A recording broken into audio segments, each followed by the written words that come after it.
Welcome to Fast Setup. I'm Paloma. In this program, some strange things may happen. I don't know, maybe a character that we know was no longer with us. We love. You already know the dynamics. There are quick questions, and the participants change so quickly that you don't even notice. Now, with you, Freddie Mercury. Freddie, could you tell us about the beginnings of the band, please?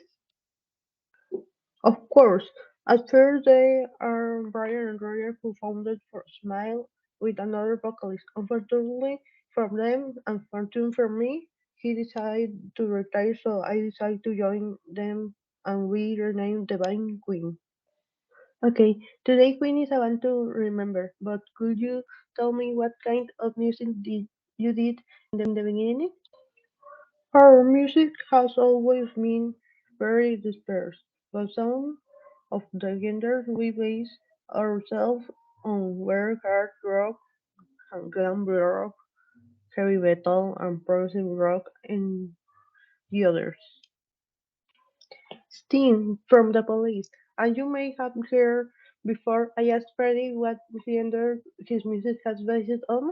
With you, what were they? We were based more than anything on the rock style, influenced by punk, reggae, and jazz, and somewhat strange combination at the time, but we can do it so good. Now, what was your meeting after the band dissolved? Well, we really only saw each other until the 2007 in Grammys, and then we decided went to another that the same year. Hi, Richard Wright. Why did you give the album the title Wet Dream? Well, it adjusts to say, and in the songs, it is the central theme. It is also the longing for my true home. I have been living in different countries for more than a year. Everything is related and is nothing more than a combination. In making this album, have you vented any frustration you have had with the flights? Yes, Kid April, it will go into the studios with the musicians and record the feeling of the moment. I was even worried about it sounding like Pink Floyd because Stan would have added to the frustration in any case. I feel like living straight from Pink Floyd a bit. And how come you wrote songs for saxophone if you are a keyboard player?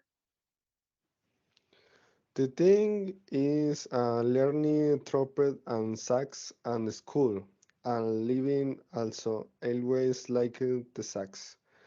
I took some lesson but I can't play in the world at I and so in ended up dedicating myself to the keyboards because the piano was what I was best at. As far as sax goes, Cochrane is what living.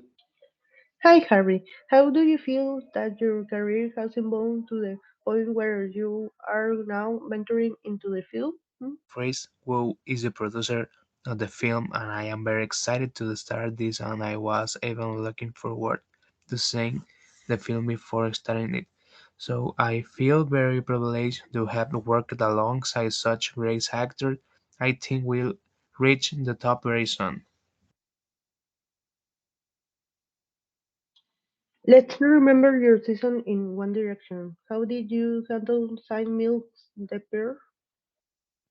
The truth is, I think I was ashamed, taking into account that it was in the middle of the third, and I think that it had come to use. We would have discussed it means better, and maybe we'll have found another better way to do. Hayat, how did your story in the music begin?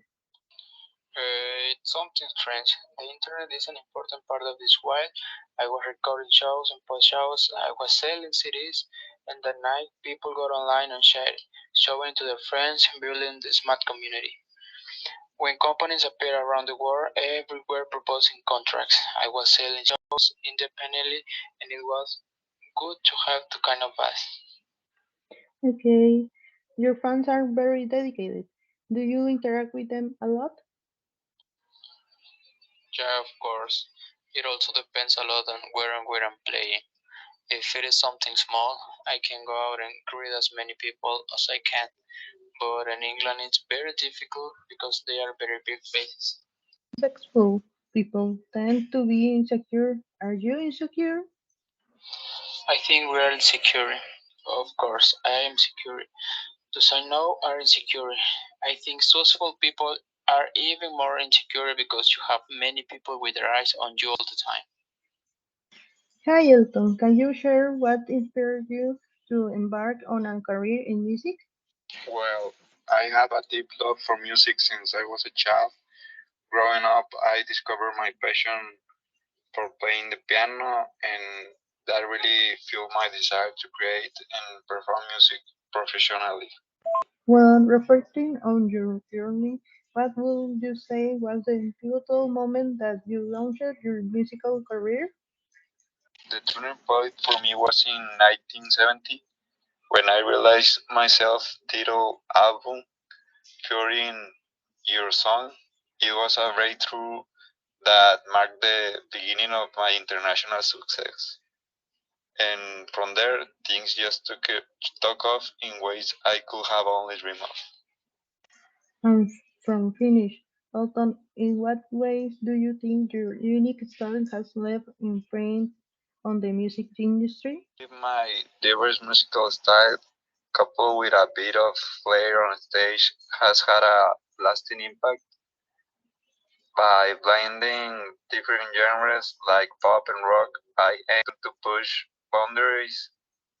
It's heartening to see how my work has inspired many artists, contributing to vibrant tapestry and contemporary music.